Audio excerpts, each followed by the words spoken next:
काला साया।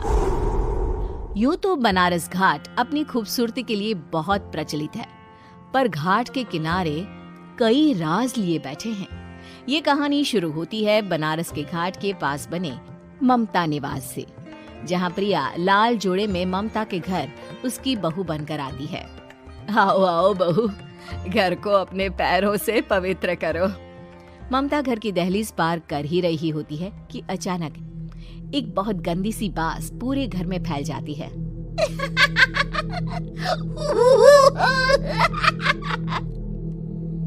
ये बदबू और ये आवाजें, ये कौन हंस रहा है माँ? अब ये पड़ोसी ना हमारे थोड़े अलग से है। कहाँ हम शाकाहारी और ये मांस मच्छी खाने वाले। छोड़, तू ध्यान मत दे और गृह प्रवेश कर। और हाँ बहू, अपनी सास की एक बात हमेशा याद रखना, इन पड़ोसियों से तो कभी बात नहीं करेगी। अच्छे लोग नहीं है ये। अपनी सास की ये बात मानेगी ना बेटा? हाँ माँ, जो आपकी मर्जी, मैं उनसे बात नहीं करूंगी। अगले दिन प्रिया अपनी पहली रसोई बनाने रसोई घर में जाती है। ये छोकी बात तो नाक में जा रही है। एक काम करती हूँ, खिड़की खोल देती हूँ। प्रिया खिड़की खोलने जाती है। इतने जाले, लगता है इस खिड़की को कभी खोला ही नहीं गया। पर ऐसा क्यों? ओह, नॉन वेज की स्मेल आती होगी ना। 2 मिनट के लिए खोल लेती हूँ, फिर बंद कर दूंगी। प्रिया खिड़की खोलती है। खिड़की खोलते ही उसकी नजर सामने वाले घर की खिड़की पर पड़ती है, जहाँ एक लड़की खड़ी होती है, हाथों में मेहंदी, लाल रंग की साड़ी, बिल्कुल सजी धजी, मानो प्रिया की तरह ही वो भी नई नवेली बहू हो। वो प्रिया को देखकर मुस्कुराती है। हे भगवान, माँ ने तो इनसे बात करने को मना किया था। प्रिया फौरन ही खिड़की बंद कर देती है और तवे पर चढ़े रोटी की ओर देखने लगती है, पर वहाँ रोटी न होकर मछली पड़ी होती है। ये क्या? पहली ही रसोई में इतनी बड़ी गलती। हे भगवान, अब मैं क्या करूं? प्रिया बहुत डर जाती है और फौरन रसोई की सफाई करने और फिर सभी के लिए खाना बनाने लग जाती है। जब वो सबको खाना परोसती है, सब तो ठीक है, मैं बेकार में चिंता कर रही थी। हे भगवान, ऐसे ही बस अपनी कृपा बनाए रखना। रात के वक्त जब सब सो रहे होते हैं, तब प्रिया को पायल की आवाज सुनाई देती है, जिससे उसकी आंख खुल जाती है। ये पायल की आवाज कहाँ से आ रही है? प्रिया उठकर उस आवाज के पीछे छत की सीढ़ियों तक जाती है। तभी उसे बच्चे के रोने की आवाज आती है। प्रिया छत पर जाती है तो क्या देखती है? वही लाल साड़ी वाली लड़की अपनी गोद में एक नवजात बच्चे को घुमा घुमा कर सुला रही है। तभी प्रिया की नजर उसके पेट पर पड़ती है। ओह गॉड, ये तो प्रेग्नेंट भी है। सुनिए, बच्चा सो नहीं रहा है क्या? मैं कुछ मदद करूं? नहीं नहीं, आपके घर वालों को अच्छा नहीं लगेगा, मैं संभाल लूंगी।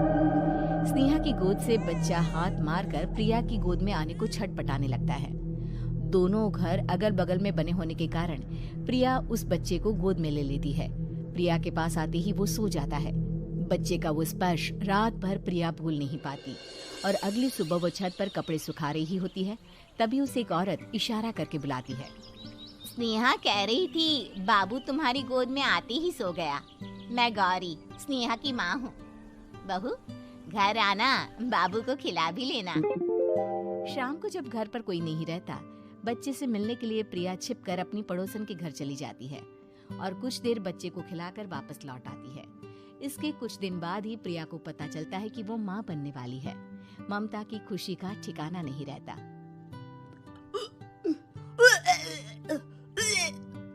माँ जी, पता नहीं क्यों उल्टी आ रही है। प्रिया भागती हुई वॉशरूम में जाती है तो हरे और लाल रंग की उल्टी करती है।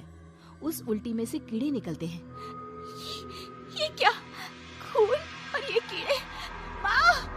माँ! प्रिया की आवाज सुनकर ममता दौड़ कर आती है, पर बेसिन में कुछ नहीं होता। प्रिया हक्की बक्की रह जाती है। ये सब क्या हो रहा है? प्रिया घबरा जाती है और अपने कमरे में जाकर सो जाती है। डर के कारण वो इतनी थक जाती है कि उसकी आंख लग जाती है। तब उसे ऐसा लगता है उसके पेट पर मानो कोई बैठा हुआ हो। कौन हो? प्रिया के पेट पर एक 5 महीने की बच्ची बैठी हुई थी, जो बुरी तरह जली हुई थी। माँ, तुम ही मुझे लाई ना अपने पेट में। मैं तुम्हारी माँ नहीं हूँ। कौन हो तुम? माँ, देखो मैं जल गई बुरी तरह से। 6 महीने पेट में रहने को भी मुझे नहीं मिला। सहला दो ना माँ। बचाओ, बचाओ, माँ। ममता दौड़कर कमरे में आती है। प्रिया की बातें सुनकर वो सब समझ जाती है। तू कहीं बगल वाले घर में तो नहीं जाकर आई ना बहू? मुझे माफ कर दो, मैं गई थी माँ। उस घर में सब मरे हुए हैं बहू। कई साल पहले स्नेहा उस घर में बहू बनकर आई थी। कुछ ही दिन में वो एक बच्चे को जन्म देने वाली थी। पूरा घर बच्चे के आने की खुशी में खोया था कि एक दिन अचानक उस घर में आग लग गई। सब बुरी तरह जलकर मर गए। गौरी आज भी दादी बनने का इंतजार कर रही है और इसीलिए स्नेहा ने अपना अजन्मा बच्चा तुम्हारी कोख में डाल दिया। ममता ये कह रही होती है कि पीछे से उसके पैरों को एक बच्चा पकड़ लेता है। दादी, दादी। माँ, स्नेहा की गोद में यही बच्चा था। ये बच्चा कौन है फिर? तेरी मौत है। तेरी भी दादी। जिस चीज का ममता को डर था वही हो गया। ममता निवास के ऊपर मौत ने चादर बिछा दी थी। प्रिया का पेट ऐसे बढ़ जाता है मानो 9 महीने का हो।